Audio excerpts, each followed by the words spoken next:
ఎవని క్రియల ఫలితము వానికి అవచుచున్నాను.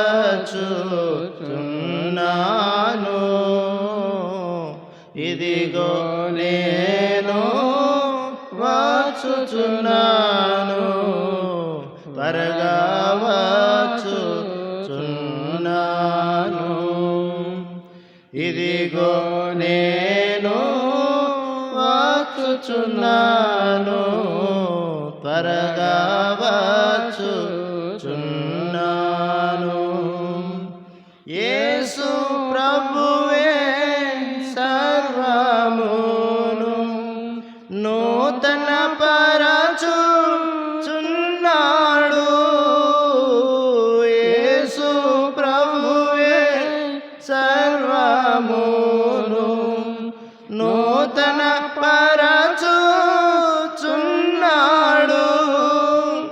క్రీస్తుని రాకడను ప్రేమించి కాయువారే ధన్యులు. క్రీస్తుని రాకడను ప్రేమించి కాయువారే ధన్యులు. ఎవని క్రియల ఫలితము వారికి అవచుచున్నాను.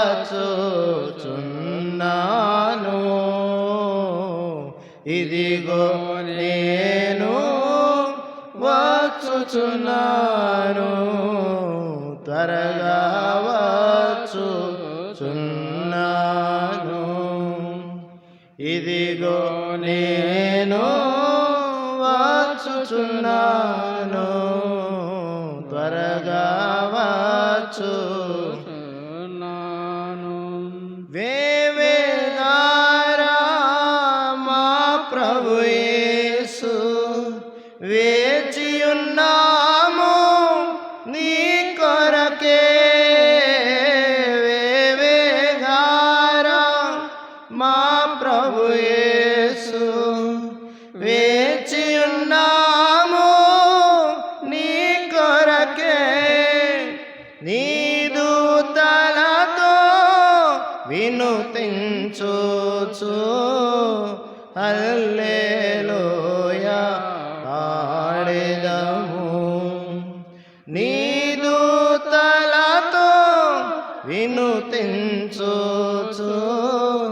హల్లెలూయా పాడెదము. ఎవని క్రియల ఫలితము వారికి అవచుచున్నాను. ఇదిగో నేను వచ్చుచున్నాను, త్వరగా వచ్చుచున్నాను. ఇదిగో నేను వచ్చుచున్నాను, త్వరగా వచ్చుచున్నాను. ఎవని క్రియల ఫలితము వారికి అవచుచున్నాను.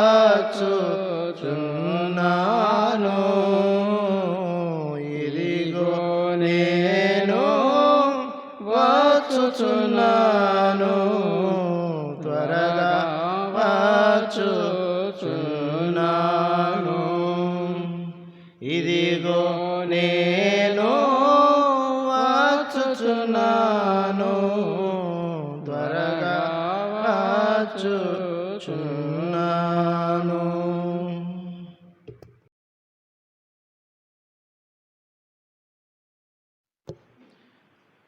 మనం చదివిన ఈ భాగం రోమేలు రాసిన పత్రిక 4వ అధ్యాయం, రోమాపత్రిక 4వ అధ్యాయం 7వ వచనాన్ని చదివాం. పోయిన వారం 6వ వచనాన్ని చూసాం. 6వ వచనంలో ఆ ప్రకారమే క్రియలు లేకుండా దేవుడెవరిని నీతిమంతులుగా ఎంచున ఆ మనుష్యుడు ధన్యుడని దావీదు కూడా చెప్పుచున్నాడు అనే మాట చూసాం. అయితే ఈ వారం 7వ వచనంలో రెండవ ధన్యత గురించి అక్కడ రాయబడి ఉంది. ఎలాగనగా తన అతిక్రమములకు పరిహారము నొందినవాడు, తన పాపమునకు ప్రాయశ్చిత్తం నొందినవాడు ధన్యుడు అనే మాట చూస్తాం. కాబట్టి ఈ లోకంలో ప్రతి మనిషి పాపి అనే విషయం మనం అందరం ఎరుగుదాం.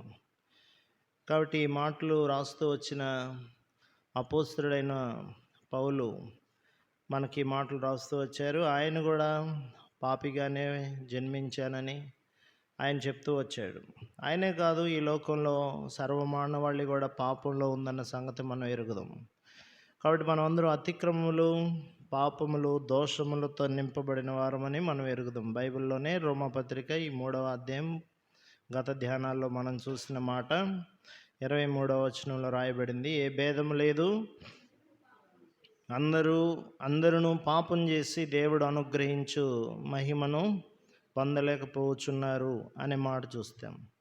కాబట్టి అందరూ పాపం చేశారనేది మనం చాలాసార్లు చూసాం. కాబట్టి ప్రతి ఒక్క వ్యక్తి పాపి లేక అతిక్రమములు, దోషములు చేసిన వారే. అయితే ఇలాంటి దోషములు, అతిక్రమములు కలిగినటువంటి వ్యక్తి యొక్క జీవితంలో దేవుడు ఆ వ్యక్తిని ధన్యుడిగా చేస్తున్నాడు. ఎలాగ ధన్యుడు? ధన్యుడు అనే మాటకు అర్థం బ్లెస్సెడ్ మ్యాన్ అని, ఆశీర్వదించబడినవాడు అని. అయితే ఎలాగ ధన్యుడు ఆ వ్యక్తి? ఏ విషయంలో ధన్యుడు? తన అతిక్రమములకు పరిహారము నొందినవాడు, తన పాపమునకు ప్రాయశ్చిత్తం నొందినవాడు ధన్యుడు. ఇక్కడ 2 పదాలు ఉపయోగించబడ్డాయి. ఆ 2 మాటలు, ఒకటి పరిహారము అని, రెండవ మాట ప్రాయశ్చిత్తము అనే పదాలు చూస్తాం. కాబట్టి ఇక్కడ మొదటి మాట అయినా రెండవ మాట అయినా రెండు ఒకే అర్థాన్ని మనకి గోచరిస్తూ ఉన్నాయి. అయితే ఇక్కడ మనం చూసినప్పుడు మన జీవితంలో మన పాపములకు పరిహారం కలుగ చేయడానికి ప్రభువైన యేసుక్రీస్తు వారు ఈ లోకానికి వచ్చాడు. కాబట్టి యోహాను మొదటి పత్రిక 4వ అధ్యాయం 10వ వచనంలో మనం ఈ మాట చూడవచ్చు. యోహాను మొదటి పత్రిక 4వ అధ్యాయం 10వ వచనం. మనము దేవుణ్ణి ప్రేమించితిమని కాదు, చూడండి, తానే మనలను ప్రేమించి మన పాపములకు ప్రాయశ్చిత్తమై ఉండుటకు. ఇక్కడ ప్రాయశ్చిత్తాన్ని గురించి చెప్పబడింది. మన పాపములకు ప్రాయశ్చిత్తము మనం కలిగి ఉండడానికి ఆయన తన కుమారుణ్ణి పంపేను అనే మాట చూస్తాం. ఈ పాప ప్రాయశ్చిత్తం మన ద్వారా జరిగేది కాదు.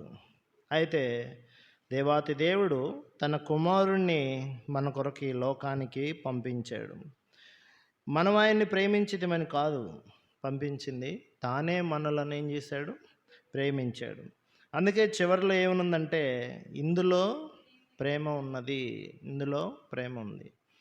కాబట్టి ప్రభువైన దేవుడు తన కుమారుడైన యేసుక్రీస్తు వారిని మన పాపములకు ప్రాయశ్చిత్తమై ఉండడానికి ఈ లోకానికి ప్రేమతో పంపించాడు. కాబట్టి ప్రభువైన యేసుక్రీస్తు ఈ లోకానికి వచ్చి మనకు పాప క్షమాపణ, పాప ప్రాయశ్చిత్తం అనుగ్రహించినట్లుగా మనం చూస్తాం. ఎందుకు? వాక్యంలో రాయబడింది కదా, కీర్తన గ్రంథం 49వ అధ్యాయంలో, అది మన చేత కాదు కాబట్టి, అది మన వల్ల అయ్యేది కాదు కాబట్టి. కీర్తన గ్రంథం 49వ అధ్యాయంలో ఒక మాట చూడండి, ఇక్కడ 7వ వచనం నుండి చూస్తాం. ఎవడును ఏ విధము చేతనైనను తన సహోదరుని విమోచింపలేడు, వాడు కుళ్ళు చూడక నిత్యము బ్రతుకున్నట్లు వాని నిమిత్తం దేవుని సన్నిధిని ప్రాయశ్చిత్తం చేయగలవాడు ఎవడునూ లేడు. ఆ మాట నోట్ చేసుకోవాలి. ప్రాయశ్చిత్తం చేయగలవాడు ఎవడునూ లేడు. ఎందుకు అంటే, వారి ప్రాణ విమోచన ధనం బహు గొప్పది, అది ఎన్నటికీ తీరక అట్లు ఉండవలసినదే అని మాట చూస్తాం. కాబట్టి ఇక్కడ వారి ప్రాణ విమోచన ధనం బహు గొప్పది. కాబట్టి కుళ్ళు చూడక నిత్యము బ్రతుకున్నట్లు వాని నిమిత్తం దేవుని సన్నిధిని ప్రాయశ్చిత్తం చేయగలవాడు ఎవడు కూడా లేడు అనేది చూడవచ్చు. కాబట్టి మనం ఎవరం కూడా పాప ప్రాయశ్చిత్తం మనంతటా మనం చేసుకోలేం, మనం ఎదుటివారికి కూడా చేయలేం. ఎందుకంటే మనం అందరం పాపులమై ఉన్నాం కాబట్టి మనం చేయలేం. అయితే మన కొరకు మనలను ప్రేమించి దేవాతి దేవుడు తన కుమారుడైన యేసుక్రీస్తు వారిని ఈ లోకానికి పంపించాడు. ఆయన ఈ లోకానికి రాకపోతే మనకు పాప ప్రాయశ్చిత్తం లేదు. కాబట్టి ఎలాగ పంపించాడో కూడా చెప్పాం. ఎలాగ వచ్చాడు ఆయన ఈ లోకానికంటే మన మీద ఆయన్ని ప్రేమించామని కాదు, ఆయనే మనలను ప్రేమించున్నాడు. ఆయన ఈ లోకానికి వచ్చి మనందరి పాప ప్రాయశ్చిత్తం కొరకు శిలువలో ఆయన తన రక్తాన్ని కార్చాడు. కాబట్టి ఎఫెసీయులకు రాసిన పత్రిక 1వ అధ్యాయం 7వ వచనంలో మనం చూసినప్పుడు అక్కడ ఒక మాట రాసి ఉంటుంది. ఎఫెసీయులకు రాసిన పత్రిక 1వ అధ్యాయం 7వ వచనం.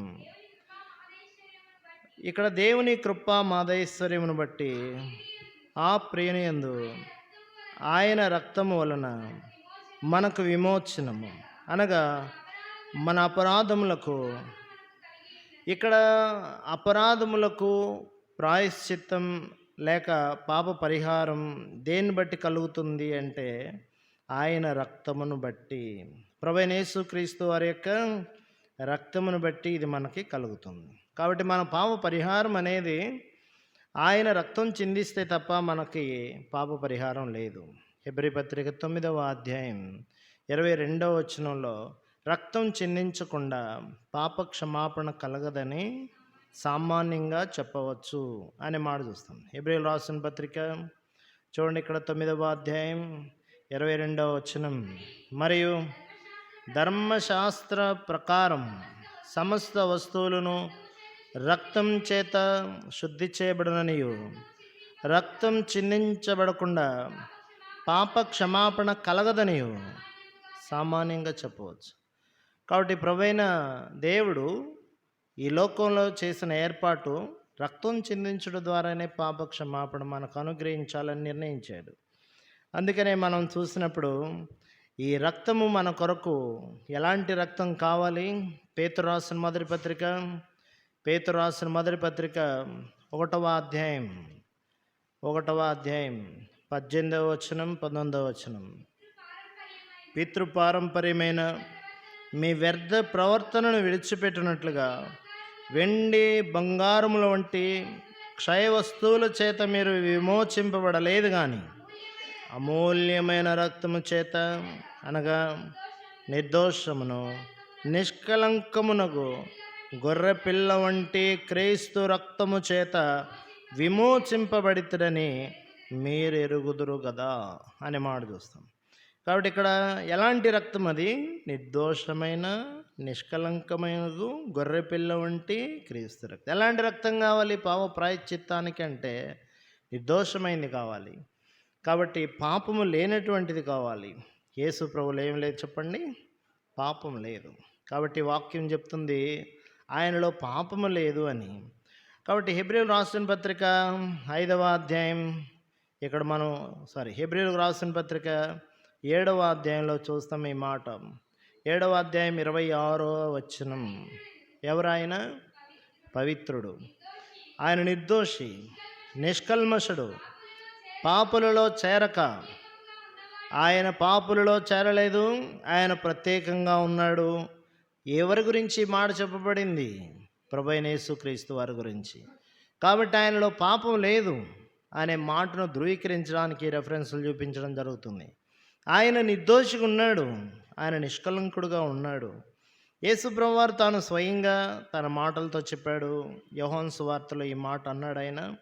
యోహాను సువార్త 8వ అధ్యాయంలో ప్రభువైన యేసుక్రీస్తు వారు, నాలో పాపం ఉన్నదని మీలో ఎవరు స్థాపన చేయగలరు? 46వ వచనం 8వ అధ్యాయం. నా యందు పాపం ఉన్నదని మీలో ఎవడు స్థాపించును?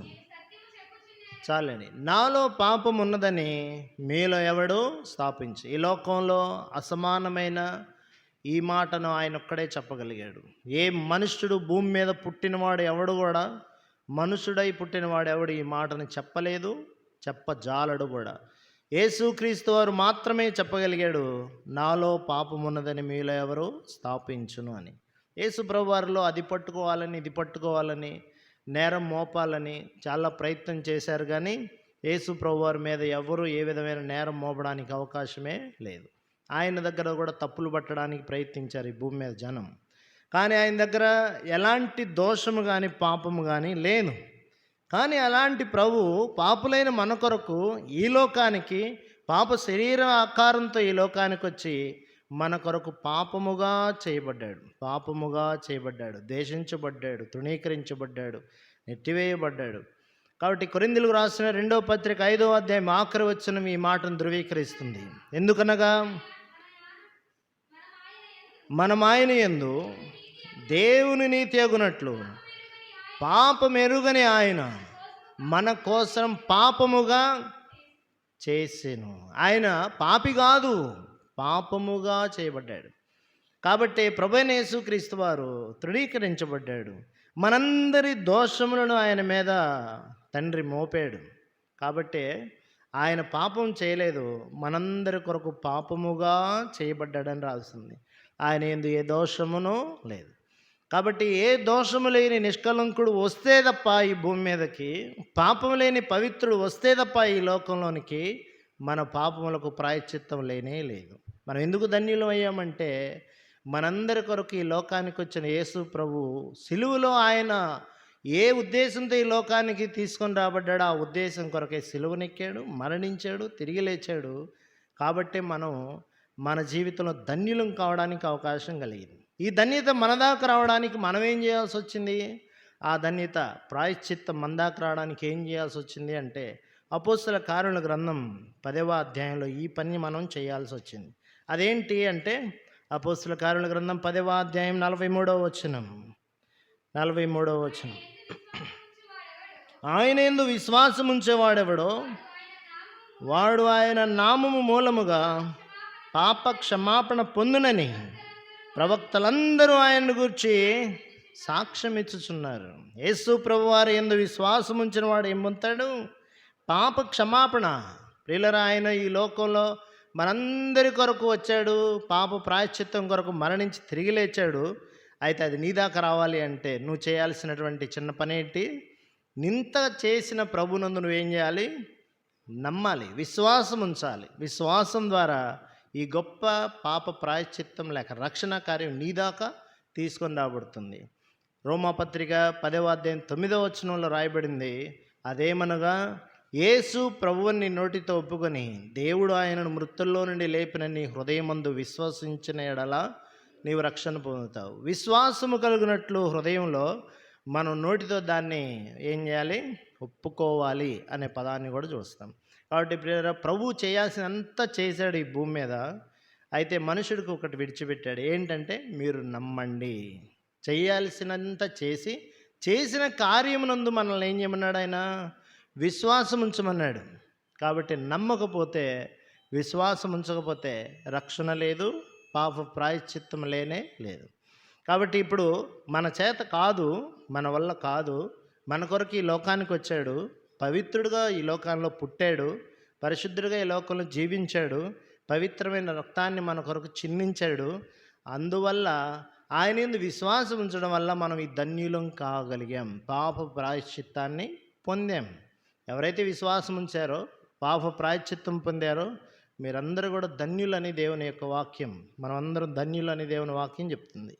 అయితే ఇప్పుడు ధన్యులు అనే వీరి జీవితంలో ఒక 3 మాటలు నేను మీకు జ్ఞాపకం చేస్తాను. ఆ 3 మాటలతోటి మనం ముగించడానికి ప్రయత్నం చేస్తాం. ఫస్ట్ వర్డ్ ఏంటి అంటే లేవీకాండానికి మనం వెళ్తే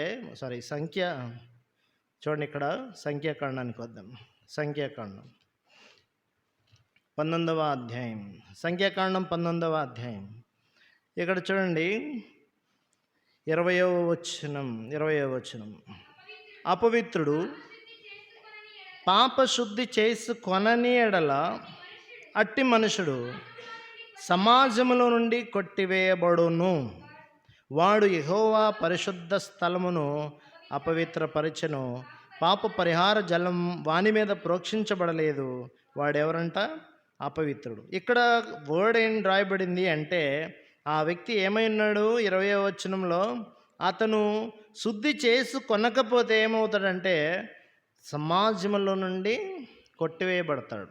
అది ఈ భూమి మీద మానవుడికి ఇచ్చిన ధన్యత పాప ప్రాయశ్చిత్తం వల్ల ఫస్ట్ వర్డ్ ఏంటి అంటే మనందరి జీవితంలో గొప్ప ధన్యత ఏంటంటే పరిశుద్ధ సమాజంలో దేవుని యొక్క సంఘంలో, దేవుని బిడ్డల్లో, ఆయన స్వాస్థ్యమైనటువంటి వ్యక్తుల్లో మనం కూడా ఒకరంగా చేర్చబడ్డాం. ఈ ధన్యకరమైన వచనం ఎవరైతే పాప ప్రాయశ్చిత్తం పొందారో వాళ్ళకే ఆపాదించబడుతుంది. కాబట్టి వాక్యంలో మనం చూసినప్పుడు పేతురు రాసినటువంటి మొదటి పత్రికలో మీరు చూస్తారు ఈ మాట. పేతురు రాసినటువంటి మొదటి పత్రికలో ఒక మాట మీరు చూస్తారు.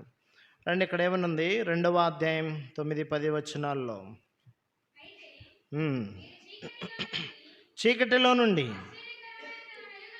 ఆశ్చర్యకరమైన తన వెలుగులోనికి మిమ్మును పిలిచిన వాని గుణాతిశయములను ప్రచురం చేయ నిమిత్తం ఏర్పరచబడిన వంశమును, రాజులైన యాజక సమూహమును, పరిశుద్ధ జనమును, దేవుని సొత్తైన ప్రజలునై ఉన్నారు. చూడండి, ఒకప్పుడు ప్రజగా ఉండక ఇప్పుడు దేవుని ప్రజ అయితిరి. చాలండి, అక్కడ ఏమనుంది? మన అవసరమైన మాట ఏంటంటే, ఒకప్పుడు ప్రజగా ఉండక ఇప్పుడు మీరేమయ్యారు? దేవునికి ప్రజలు అయ్యారు. కాబట్టి ఇక్కడ మనం దేవుని యొక్క ప్రజలుగా చేయబడ్డాం, దేవుని యొక్క బిడ్డలుగా చేయబడ్డాం.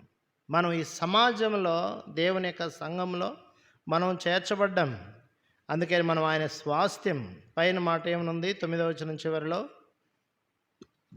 9వ వచనం చివరిలో దేవుని సొత్తైన ప్రజలు, పరిశుద్ధ జనం అనే పదాలు మీరు చూస్తారు. కాబట్టి ఇప్పుడు మనం ఎవరు అంటే దేవుని సొత్తైనటువంటి ప్రజలం, పరిశుద్ధ జనం. కాబట్టి మరి ఇంకొక మాట మనం చూస్తే ద్వితీయోపదేశ కాండం 7వ అధ్యాయం 6వ వచనం నుండి చూస్తాం. నీవు నీ దేవుడైన యెహోవాకు ప్రతిష్ఠిత జనం. నీ దేవుడైన యెహోవా భూమి మీదనున్న సమస్త జనము కంటే నిన్ను ఎక్కువగా ఎంచి నిన్ను తనకు స్వకీయ జనముగా ఏర్పరచుకొనెను. కాబట్టి ఇక్కడ ఎవరు అంట? మనం స్వకీయ జనం, ఆయన బిడ్డలం, ఆయన జనం మనం. కాబట్టి విమోచించబడి ఐగుప్తులో నుంచి బయటకు తీసుకొని రాబడిన వారు ఎవరు? ఆయన స్వకీయమైనటువంటి స్వాస్థ్యం కూడా.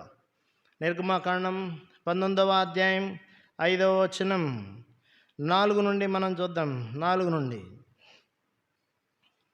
నేను ఐగుప్తీయులకు ఏమి చేసితినో మిమ్మును గద్దరెక్కల మీద మోసి నా యొద్దకు మిమ్మును ఎట్లు చేర్చుకుంటినో మీరు చూచితిరిగా.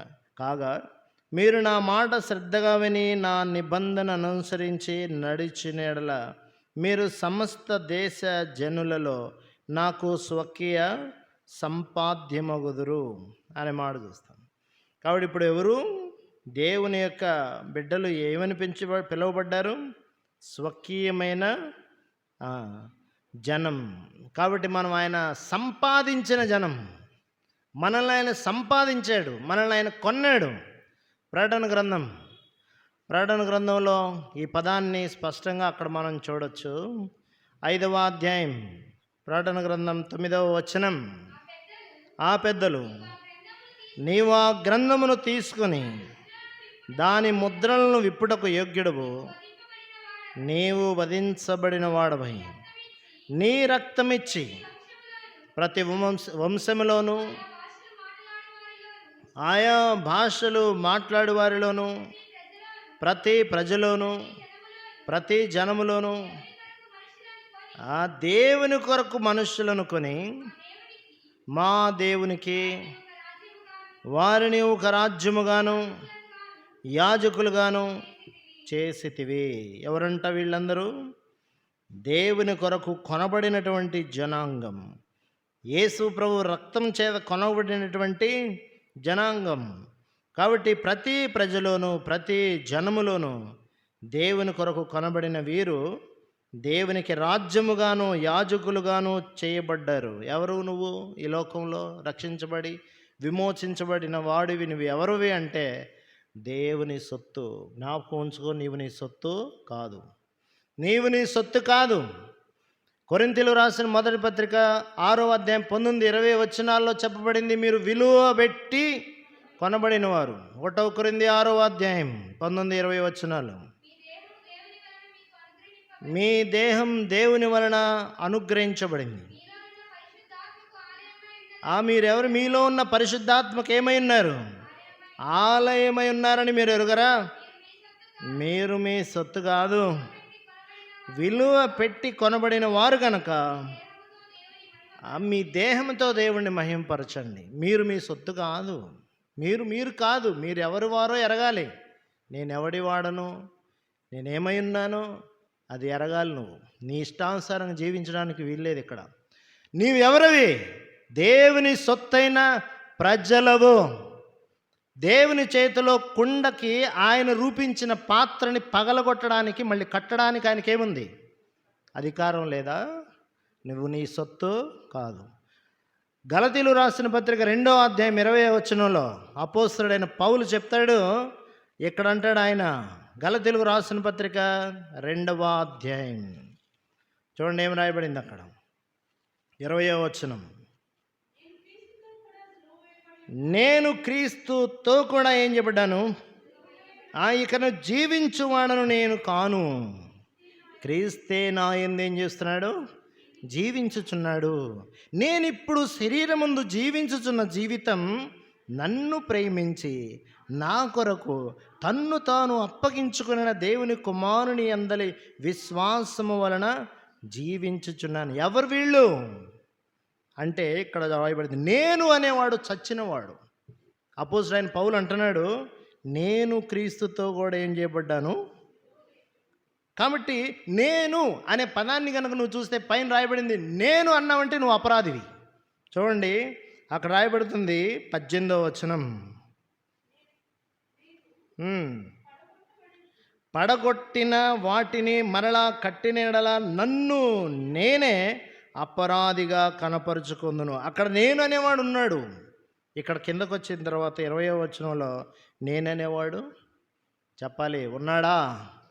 ఇక్కడ రాయబడింది నేను అనేవాడు ఏం చేయబడ్డాడు? క్రీస్తుతో కూడా ఏం చేయబడ్డాడు? సిలువ వేయబడ్డాడు. కాబట్టి నువ్వెవరివి? నువ్వు ఎలాంటి వ్యక్తివి?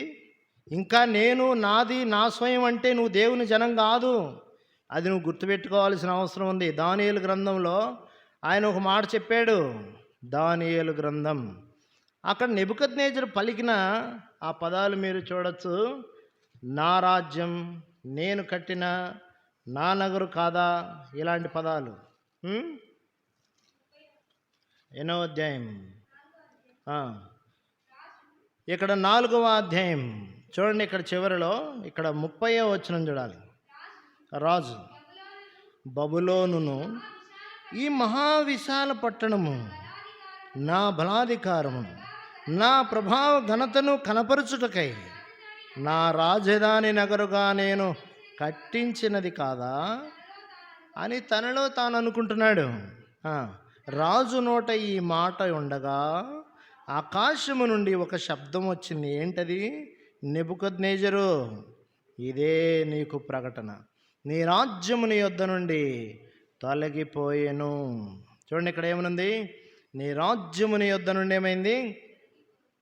తన యొద్ద నుండి మనుషులు నిన్ను తరిమెదరు, నీవు అడవి జంతువుల మధ్య నివాసము చేస్తావు, పశువుల వలె గడ్డిని మేసెదవు అనే మాట చూస్తాం. కాబట్టి ఆయన తరమబడ్డాడు, పశువులు వంటి మనసు కలిగిన వాడయ్యాడు. అయితే దానియేలు గ్రంథం 5వ అధ్యాయంలో మీరు ఇంకొక మాటను చూస్తారు. ఆయన గురించిని దానియేలు ఈ మాటను చెప్తున్నాడు. ఆయన తన స్వయాన్ని ప్రదర్శించినప్పుడు ఎట్టున్నాడు?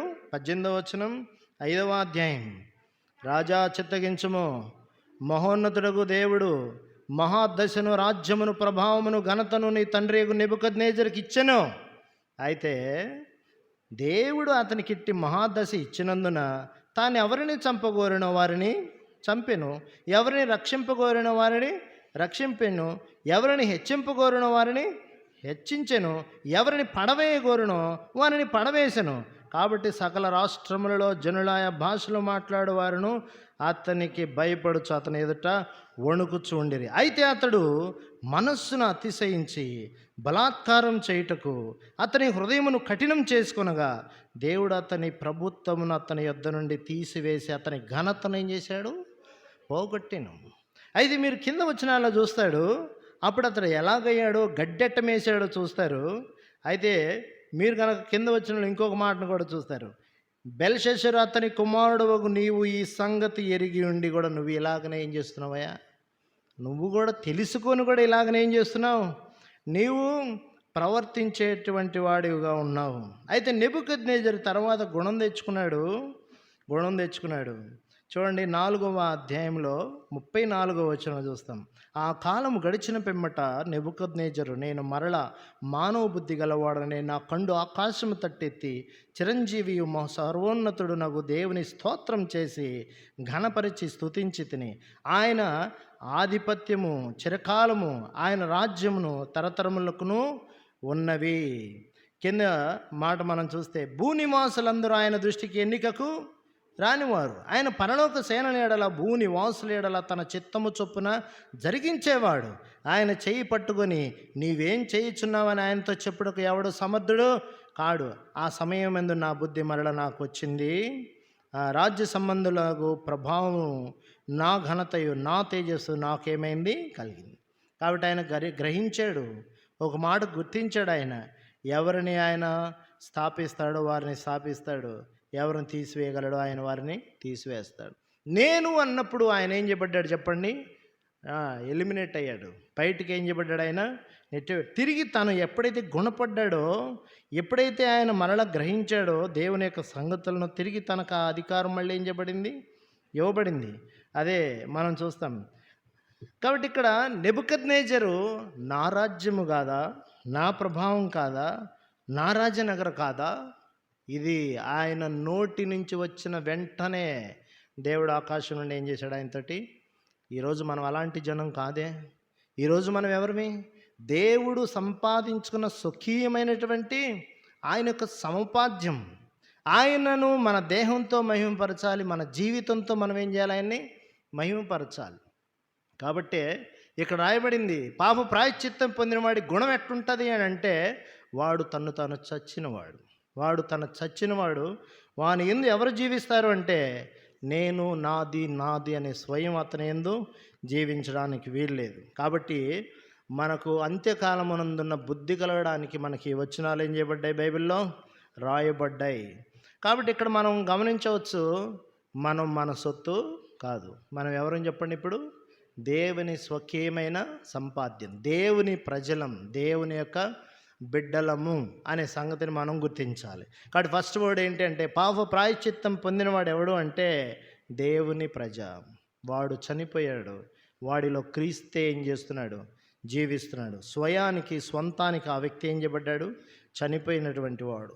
రెండవ సంగతిని మనం గనక చూస్తే, పాప ప్రాయశ్చిత్తం నొందినవాడు లేక పాపములు పరిహరించబడినవాడు, ఆయన శిలువ ద్వారా అపరాధములు క్షమించబడినవాడు ఏమై ఉన్నాడు. ఇక్కడికి వచ్చిన మనం చూడొచ్చు. రెండు ఎఫెసీయులకు రాసిన పత్రికలోకి వద్దాం. ఎఫెసీయులకు రాసిన పత్రిక ఇక్కడ 7వ వచనం ఇందాక మనం చదివాం. ఏమనుంది, దేవుని కృప మహదైశ్వర్యమును బట్టి ఆ ప్రియుని యందు ఆయన రక్తము వలన మనకు విమోచనము, అనగా మన అపరాధములకు క్షమాపణ మనకు కలిగి ఉన్నది అని చెప్తాడు. మరి ఈ క్షమాపణ కలిగిన వాడు ఏమై ఉన్నాడో 4-6 వచనాల్లో చెప్పబడుతుంది. ఎట్లనగా, తన ప్రియుని యందు తాను ఉచితంగా మనకు అనుగ్రహించిన తన కృపామహిమకు కీర్తి కలుగునట్లు తన చిత్త ప్రకారమైన దయా సంకల్పం చొప్పున యేసుక్రీస్తు ద్వారా తనకు కుమారులుగా స్వీకరించుటకై మనలను ముందుగా తన కోసం నిర్ణయించుకొని, మనము తన ఎదుట పరిశుద్ధులము నిర్దోషులమునై ఉండవలనని జగత్తు పునాది వేయబడక మునుపే ప్రేమ చేత ఆయన క్రీస్తులో మనల్ని ఏం చేశాడు, ఇక్కడ ఏర్పరచుకున్నాడు. ఈ రాయబడిన మాట ఏంటంటే, ఆయన ఎదుట, మనము తన ఎదుట అనే పదం చూస్తారు. ఇందాక మీరు సమాజంలో చేరినటువంటి వ్యక్తి గురించి చూశారు. పాప ప్రాయశ్చిత్తం నొందిన వాడు సమాజంలో చేరతాడు. ఒకవేళ పాప ప్రాయశ్చిత్తం లేకపోతే కొట్టివేయబడతాడు. నేను ఇంకా దాని గురించి ఇంకా కొన్ని మాటలు ఉన్నాయి. దేవుని యొక్క బిడ్డగా చేయబడితే ఇంకా గొప్ప ధన్యతలు కూడా ఉన్నాయి. నిన్ను ముట్టినవాడు నా కనుగుడ్డు ముట్టినవానిగా ఏం చదివిన ఇలాంటి పదాలు కూడా ఉంటాయి. అయితే ఇప్పుడు నేను రెండవ తలంపుకి వచ్చాను. ఇక్కడ ఏమనుంది అంటే, ఎవడైతే ప్రాయశ్చిత్తం పొందాడో పరిశుద్ధులుగా చేయబడ్డాడో వానికి ఒక ఆధిక్యత ఉంది. అదేంటి అంటే ఆయన ఎదుట నిలవబడే ధన్యత ఉంది అని మనం చూడవచ్చు. కాబట్టి వాక్యంలో మీరు చూడండి, కీర్తన గ్రంథం మీరు చాలాసార్లు చూశారు ఈ పదం, మళ్ళీ చూద్దాం. 5వ అధ్యాయం 4వ వచనం, నీవు దుష్టత్వం చూచి ఆనందించు దేవుడవు కావు. ఈ మాట చాలా జాగ్రత్తగా ఆలకించాలి. మనం ఒకరోజు ఆయన ఎదుట నిలబడాలి. ఒకరోజు ఆయన ఎదుట ఏం చేయాలి? మనం నిలబడాల్సిన రోజు వస్తుంది. నీవు దుష్టత్వమును చూచి ఆనందించే దేవుడవు కావు, చెడుతనమునకు నీ యొద్ద చోటు లేదు, డాంబికులు నీ సన్నిధిని నిలవలేరు, పాపము చేయవారందరూ నీకు అసహ్యులు అనే పదాన్ని చూడాలి. ప్రియులారా గమనించండి, మనం ఆయన ఎదుట నిలబడగలమా? ఆయన ఎదుటికి రాగలమా? పాప జీవితంలో ఉంటే ఆయన ఎదుటికి రాగలమా అంటే లేదు, రాలేము. అయితే ఆయన ప్రాయశ్చిత్తం చేయడం ద్వారా, ఆయన మన పాపములు పరిహరించడం ద్వారా మనకు ఇవ్వబడిన రెండో ఆధిక్యత ఏంటంటే మనం దేవుని దగ్గరికి వెళ్ళొచ్చు, ఆయన ఎదుట నిలబడవచ్చు. అసలు వాక్యంలోంచి ఆ మాట కనుక మనం చూసినప్పుడు అది ఇంపాసిబుల్గా కనిపిస్తుంది మనకి. అది అసలు సాధ్యమైద్దా అనే అనుమానం మనకు వస్తుంది. యోబు గ్రంథం 4వ అధ్యాయంలో ఇక్కడ 16వ వచనం చివరిలో ఏమనగా, దేవుని సన్నిధిని మత్తులు నీతిమంతులగుదురా, తమ్ము సృజించిన వాని సన్నిధిని నరులు అసలు పవిత్రులు అవుతారా? ఆయన సన్నిధిలో పవిత్రం చేయబడగలమా అనే పదాలు మనం చూస్తే దానికి ఆన్సర్ ఇదే. ఎఫెసీ పత్రికలో మనం చదివాం కదా.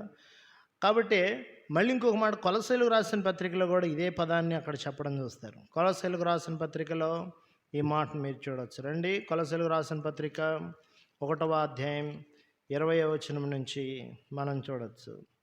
ఆయన యందు సర్వ సంపూర్ణత నివసింపవలననియు ఆయన శిలువ రక్తం చేత సంధి చేసి ఆయన ద్వారా సమస్తమును, అవి భూలోకమందున్నవి అయినను పరలోకమందున్నవి అయినను, వాటన్నిటినీ ఆయన ద్వారా తనతో సమాధానపరుచుకున్న వలననియు తండ్రి అభీష్టమైన మరియు గతకాలముందు దేవునికి దూరస్తులను మీ దుష్క్రియల వలన మీ మనసులో విరోధ భావం కలివారై ఉండిన మిమ్మును కూడా తన సన్నిధిని పరిశుద్ధులుగాను నిర్దోషులుగాను నిరపరాధులుగాను నిలవబెట్టుటకు ఆయన మాంసయుక్తమైన దేహమందు మరణం వలన ఇప్పుడు మిమ్మును సమాధానపరచెను అనే మాట చూస్తాం.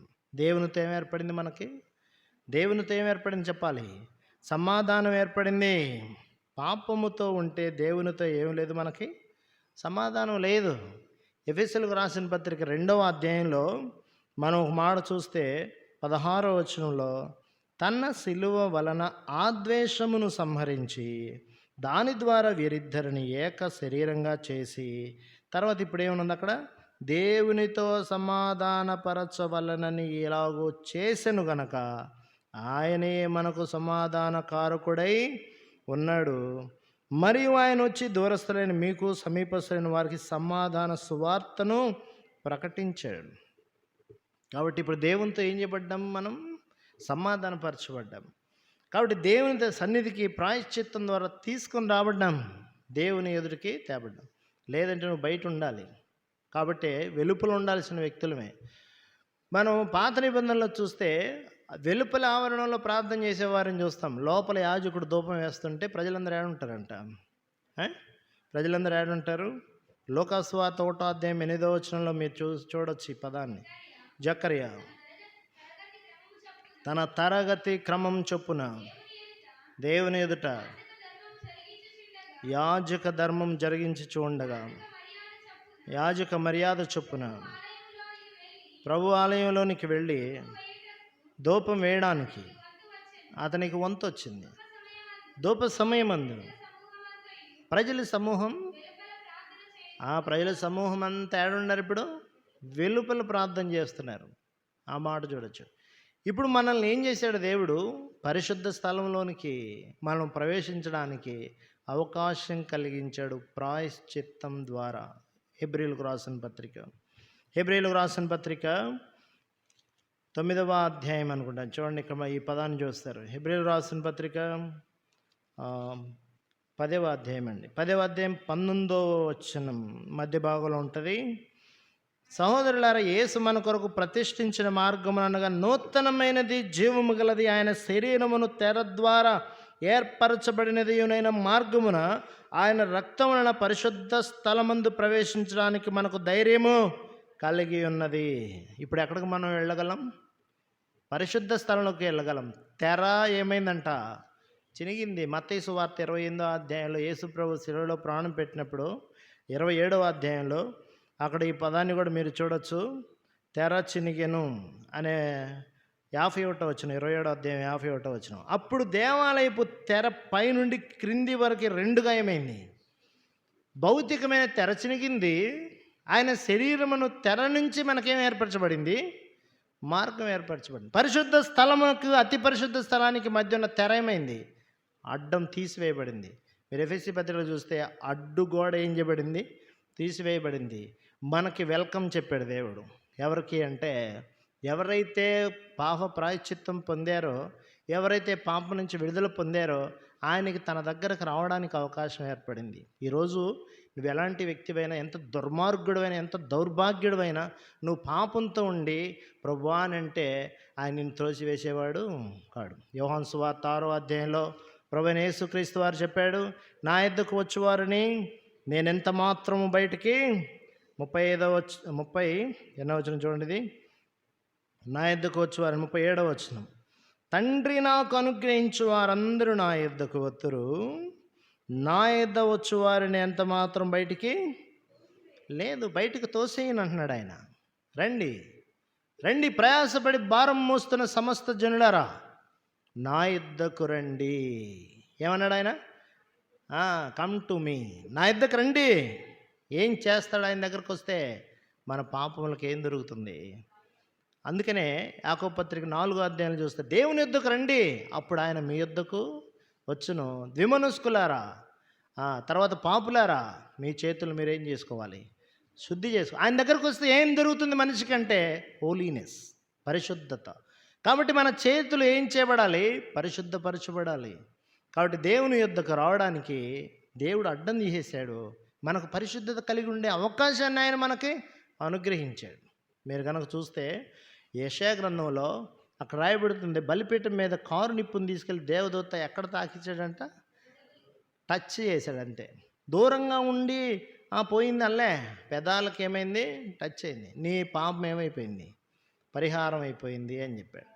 కాబట్టి దేవుని వాక్యం ఏం చెప్తుందంటే, ఆయన దగ్గరికి మనం వచ్చినప్పుడు ఆయన మన దగ్గరికి రావడం ద్వారా మన యొక్క పాపానికి ఏం దొరికింది? ప్రాయశ్చిత్తం, పరిశుద్ధత కలిగింది.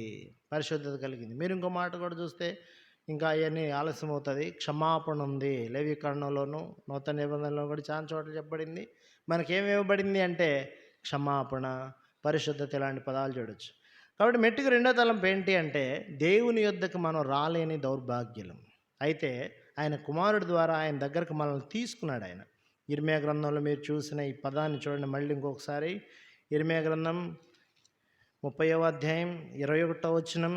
నా సమీపమునకు వచ్చుటకు ధైర్యం తెచ్చుకునేవాడెవడు? నా సన్నిధికి వచ్చినట్లుగా నేను వానిని చేరదీసేదను. ఆయన ఎద్దుకు వెళ్ళడానికి మనకే మాత్రం ధైర్యం లేదు. మనకు ధైర్యం లేనే లేదు. కుమారుడైన యేసయ్య వచ్చి రమ్మన్నాడు, ప్రేమతో పిలిచాడు. కాబట్టి అప్పుడు మనం ఆయన దగ్గరికి రాగలిగాం. ఈరోజు మనం దేవుని సమీపించగలుగుతున్నామంటే ప్రాయశ్చిత్తం ద్వారా మాత్రమే. దేవుని ఎదుట నిలబడగలుగుతున్నామంటే ప్రాయశ్చిత్తం ద్వారా మాత్రమే. మనకు ఇవ్వబడినటువంటి రెండో ఆధిక్యత ఏంటంటే, నువ్వెవరిని సమీపించవచ్చు, ఎవరెదుటికి వెళ్ళొచ్చు, ఎవరెదుట నించోవచ్చు అంటే ప్రాయశ్చిత్తమైన వాడు మాత్రమే ఆయన ఎదుట ఏం చేయగలుగుతాడు? నించుంటాడు. లేకపోతే మిగిలిన వాళ్ళందరూ బయటికి పరుగులు తీస్తారు. రేపు పరలోక రాజ్యంలో కూడా నేను ప్రవేశిద్దామని నువ్వు దగ్గరకు వస్తే నీళ్ళు మచ్చ డాగు కనిపించిందంటే నువ్వు ఉండలేవు. రమ్మని ఆయన అన్నా నువ్వేం చేయలేవు. అక్కడ నువ్వు ఆడ ఉండలేవు. ఆ వెలుగును తట్టుకోలేవు. అందుకే భూమి మీద ఏం చేయాలి? ఆ వెలుగుకు మనం అవకాశం ఇవ్వాలి. ఆ వెలుగులో మన జీవితాన్ని సరిచేసుకోవాలి. ఆ వెలుగు కింద నిత్యము అనునిత్యం ఉండడానికి చూడాలి. పరిశుద్ధ స్థలంలో ప్రదీపాలు ఎప్పుడు ఏం చేస్తుండాలి? వెలుగుతూనే ఉండాలి, ఆరిపోకూడదు. ఆరిపోయిందని దీపం ఆరిపోతే నీకు అంత బాగానే ఉన్నట్టు కనిపిస్తుంది, చీకటే ఉంటుంది లోపట. అది గుర్తుపెట్టుకోవాలి. ఎప్పుడు ఆ వాక్య వెలుగులో నీ జీవితాన్ని పరీక్షించుకోవడానికి ఏం చేస్తుండాలి? ప్రయత్నం చేస్తుండాలి. కాబట్టి ఆ వాక్యం నీ జీవితంలో కనుక లేకపోతే నువ్వు చేసే తప్పులన్నీ సరిగానే కనిపిస్తాయి. కాబట్టి రేపు ఆయన దగ్గరికి వెళ్ళినప్పుడు నీకు నీ తప్పులు బయటికి వస్తాయి. కాబట్టి ఒక యవనస్తుడు యేసు ప్రభు దగ్గరకు వచ్చి నన్ను చాలా మంచోడు అనుకున్నాడు. ఆ యవనస్తుడు మోకరించాడు. అబ్బా ఎన్నో చెప్తున్నాడు అన్నమాట ఆయన. అయితే అప్పుడు ప్రభు అన్నాడు, నువ్వు అబద్ధ సాక్ష్యం పలకొద్దు, దొంగతనం చేయకూడదు, ఇవన్నీ చెప్పినాక ఇవన్నీ బాల్యం నుండే నేను చేస్తున్నానని మార్క్స్ సువార్త 10:17లో చెప్తాం కదా, ఆయన గురించి చూస్తాం. అయితే ఆ వ్యక్తికి ప్రభు దగ్గరకు వచ్చిన తర్వాత ఏం తెలియజేయబడింది? ఆయన తప్పిదాలు ఆయనకి ఏం చేయబడ్డాయి? వెలుపటికి వచ్చాయి. కాబట్టి మూతి ముడుచుకున్నాడో లేకపోతే మొహం ముడుచుకున్నాడో రాయబడింది ఆ పదం ఒకటి. ఆయన అక్కడి నుంచి ఏం చేశాడంట? దుఃఖపడుతూ అక్కడి నుంచి ఏం చేశాడు ఆయన? మొహం చిన్న బుచ్చుకున్న ఆ పదం. ముందేమో చాలా కాన్ఫిడెంట్గా వచ్చాడు, కానీ ప్రభు ఆయన ప్రేమించి నీకు ఒకటేమైంది? కొదువుగా ఉంది. నువ్వు వచ్చి నీకు కలిగిన వాటిని బీదలకు ఇచ్చి నువ్వు వచ్చి నన్ను ఏం చేయాలి? రెండు కండిషన్స్ పెట్టాడు. కాబట్టి నువ్వేం బీదలకు ఏమి ఇవ్వాలో వాటి గురించి చెప్పాడు. రెండోదంట నువ్వు వచ్చి నన్ను ఏం చేయాలి? వెంబడించాలని చెప్పాడు. అతను బహు ధనవంతుడు కాబట్టి ముఖం చిన్నబుచ్చుకొని అక్కడి నుంచి ఏం చేశాడు? ఆయన వెళ్ళిపోయాడు. కాబట్టి ఇక్కడ మనకి ప్రభు కమాన్ అన్నాడు, ఆయన రమ్మన్నాడు. వద్దన్నాడా? నువ్వు వచ్చి నన్ను ఏం చేయాలి? రమ్మన్నాడు ఆయన. కానీ ఆయన పాపం ఆయన దూరంగా ఏం చేసింది? తీసుకువెళ్ళింది. కాబట్టి ప్రియులరా, మన కాన్ఫిడెంట్ కాదు, మన హృదయం ఏం చెప్తే మన మనసును నమ్ముకోవటం కరెక్ట్ కాదు. వాక్యం ఏం చెప్తుంది దాన్ని ఏం చేయాలి? పరిశీలన చేయాలి. అప్పుడు మాత్రమే రేపు దేవుని సన్నిధిలో ఏం చేయగలం? నిలబడగలం. ఆయన ఎదుట నిలబడే ఆధిక్యత రెండవదిగా ఎవరికి ఉంది అంటే, రెండో ధన్యత ఏంటంటే ఆయన ఎదుట నిలబడే ఆధిక్యత ఉంది పాప ప్రాయశ్చిత్తం పొందినవాడికి. థర్డ్ పాయింట్, మూడోది ఒక చిన్న మాటతో నేను ముగించేస్తాను. మూడవది యోహాను రాసినటువంటి మొదటి పత్రిక. ఇక్కడ ఒక మాట చూద్దాం. యోహాను రాసినటువంటి మొదటి పత్రిక 2వ అధ్యాయం. ఈ మాట చూడండి, 2వ వచనం. మన పాపములకు శాంతికరమై ఉన్నాడు. ఇక్కడ పుట్టినోడ్స్ లంకి వేసి 4 ప్రాయశ్చిత్తమై ఉన్నాడు అని ఉంది. ఏమన్నది అక్కడ? ప్రాయశ్చిత్తమై ఉన్నాడు అనే పదాన్ని చూస్తారు. ప్రాయశ్చిత్తం వల్ల వచ్చింది ఏంటంటే పీస్ ఆఫ్ మైండ్. ఏమొచ్చింది? శాంతి. ఏమి ఇవ్వబడింది మనకి? నెమ్మది, శాంతి, సమాధానం హృదయానికి ఇవ్వబడింది. ఎట్లా వచ్చింది ఇది?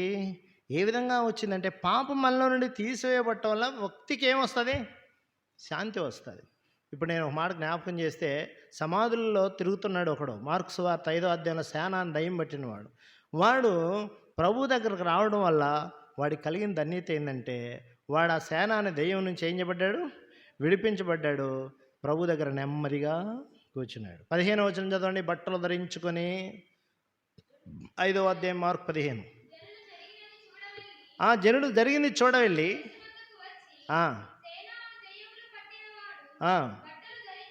ఎట్టున్నాడు? ఇప్పుడు ఎంత నెమ్మదిగా ఉన్నాడండి. సమాజాన్ని కూడా నెమ్మదిగా ఉంచాడు. అప్పుడు దాకా వాడిని చూసి అందరు భయాక్రాంతులు అవుతున్నారు కదా. దయ్యం లోపల ఉంటే వాడిని చూసి అందరూ ఏమవుతున్నారు? భయాక్రాంతులు అవుతున్నారు. జనాన్ని గలిబిలు చేసేస్తున్నాడు. అయితే ఇప్పుడు ఆ దయ్యాలు పోయిన తర్వాత అందరూ ఊపిరి పీల్చుకున్నట్టున్నారు, నెమ్మదైనట్టున్నారు, శాంతిగా ఉండారు. అతను కూడా ఏమై ఉన్నాడు అంటే ప్రశాంతంగా యేసుప్రభు దగ్గర కూర్చున్నాడు. చదువు ఏమనుందో, బట్టలు ధరించుకొని స్వస్థ చిత్తుడై కూర్చుని చూచి భయపడిరి. కాబట్టి వాళ్ళకి ఎందుకు భయం వచ్చిందో? ఎందుకు భయం వచ్చింది? నువ్వు ఏడు నుంచి బొమ్మంటివే, పోయా నువ్వు ఏడు నుంచి అంటున్నారంట వాళ్ళు. పో అన్నోడే ఏమయ్యాడు? ఇప్పుడు గొప్ప కార్యాన్ని చేశాడా లేదా? అప్పుడు వాళ్ళందరికీ ఏం కలిగింది చెప్పాలి? భయం కలిగింది. మా ప్రాంతాలను విడిచిపో, మా ప్రాంతాలను ఏం చేయాలి? నువ్వు విడిచిపో అంటున్నారు వాళ్ళు. కానీ ఆ ప్రాంతంలో గొప్ప కార్యాన్ని చేశాడు ఎవరో? ప్రభువైన యేసుక్రీస్తు వారు. చూస్తాం తర్వాత వాళ్ళు విడిచిపో అది ఇది అని అంటాం. సరే, ఇక్కడ మనం ఏం చూస్తామంటే, సేనాను దయ్యం పట్టిన ఆ వ్యక్తి బట్టలు ధరించుకొని స్వస్థ చిత్తుడై ప్రభు పాదాల చెంత ఏం చేశాడు? ఆయన కూర్చున్నాడు. శాంతి ఇచ్చాడు దేవుడు. యోహాను సువార్త 14వ అధ్యాయం 27వ వచనం. యోహాను సువార్త 14వ అధ్యాయం. ఏమిస్తున్నాడు యేసయ్య? శాంతిని మీకు అనుగ్రహించి వెళుచున్నాను. నా శాంతిని మీకు అనుగ్రహించుచున్నాను. లోకమిచ్చినట్లుగా నేను మీకు అనుగ్రహించడం లేదు. మీ హృదయం కలవరపడనీయకుడి, వెరవనీయకుడి అనే మాటలు చూస్తాం. కాబట్టి ప్రియులరా, మనకు ఆయన ఏమిచ్చాడు? పాపము నుంచి విడుదలే కాదు, క్షమాపణే కాదు, పరిశుద్ధతే కాదు, ఆయన దగ్గర స్థానమే కాదు కదా. ఇక్కడ ఏమి ఇచ్చాడు ఆయన? మనకి శాంతిని ఇచ్చాడు. యెషయా గ్రంథంలో ఒక మాట మీరు చూస్తే, ఎవని మనస్సు నా మీద ఆనుకుంటుందో వాని నేను పూర్ణశాంతి గలవానిగా. 26వ అధ్యాయం యెషయా గ్రంథం 3వ వచనం. ఎవని మనస్సు నీ మీద ఆనుకొనును వానిని పూర్ణ శాంతి గలవానిగా కాపాడుదువు. కాబట్టి ఏలైనగా అతడు నీ యందు విశ్వాసం ఉంచాడు. అది కాబట్టి కలవరం లేదు, ఏమాత్రం ఆందోళన లేదు. ఏంటయ్యే కారణం అంటే విశ్వాసం. యెషయా గ్రంథం 28వ అధ్యాయం 16వ వచనం చివరిలో రాసి ఉంటుంది, విశ్వసించువాడు కలవరపడు. ఏమీ కలవరంలే. ఎందుకు అంటే నా మనసు ఆయన మీద ఏమైంది? ఆనుకుంది. అరణ్యంలో ఉంది షులోమితి, కానీ ఎవరి మీద ఆనుకుంది? అరణ్యమే, వాస్తవమే, కానీ ప్రియుని మీద ఏం చేసిందంట ఆమె? కాబట్టి ప్రియుని మీద ఆనుకుంటం ద్వారా అక్కడ చాలా సంగతులు ఫలించడం ఉంటుంది, శాంతి ఉంటుంది, ఇవన్నీ ఉంటాయి. కాబట్టి ఎలా ఉందంటే ఆమె ఆ ప్రియుని మీద ఏం చేసింది? ఆనుకుంది. ఈరోజు మనం ఎవరి మీద ఆనుకున్నాం? ఎవరి మీద ఆనుకున్నాము అంటే మన ప్రభువు మీద మనం ఏం చేసాం? ఆనుకున్నాం. కాబట్టి మనకేమి ఇచ్చాడు ఆయన అంటే శాంతి, నెమ్మది, సమాధానం మనకు అనుగ్రహించాడు. కాబట్టి పాప ప్రాయశ్చిత్తం వల్ల ఒకటి, మన ఆత్మీయ జీవితంలో మనం ఆయన జనంగా చేయబడ్డాం. పాపంతో ఉన్నవాడు కొట్టివేయబడ్డాడు. రెండవదిగా ఆయన ఎదుట నిలబడే ధన్యత మనకు దొరికింది. పిచ్చుకలకు ఆయన ఎదుట ఏం దొరికింది? నివాస స్థలం దొరికింది. పిల్లలు పెట్టడానికి వానకోవులకి గూటి స్థలము దొరికింది. తర్వాత మూడవదిగా పాప ప్రాయశ్చిత్తం వల్ల మన జీవితంలో పీస్ ఆఫ్ మైండ్, సమాధానం, శాంతి మానవుని హృదయానికి అనుగ్రహించబడింది. రోమపత్రిక 4వ అధ్యాయం 7వ వచనం చదువుకుని ముగిద్దాం. 4వ అధ్యాయం 7వ వచనం. ఎలాగనగా తన అతిక్రమములకు పరిహారము నొందినవాడు, తన పాపమునకు ప్రాయశ్చిత్తం నొందినవాడు ధన్యుడు. కాబట్టి ఈ మాట ధన్యవచనం మన గురించి ప్రభువు ఈ మాట చెప్పులాగున మన ఆత్మీయ జీవితాలను పరీక్షించుకోవడానికి కూడా ప్రభు మనకు సహాయం చేయనుగాక. వచ్చే వారం నిర్దోషి ధన్యుడు అనే పదాన్ని గురించి మనం ధ్యానం చేస్తాం. మోకరించండి, ప్రార్థన చేస్తాం. మోకరించండి.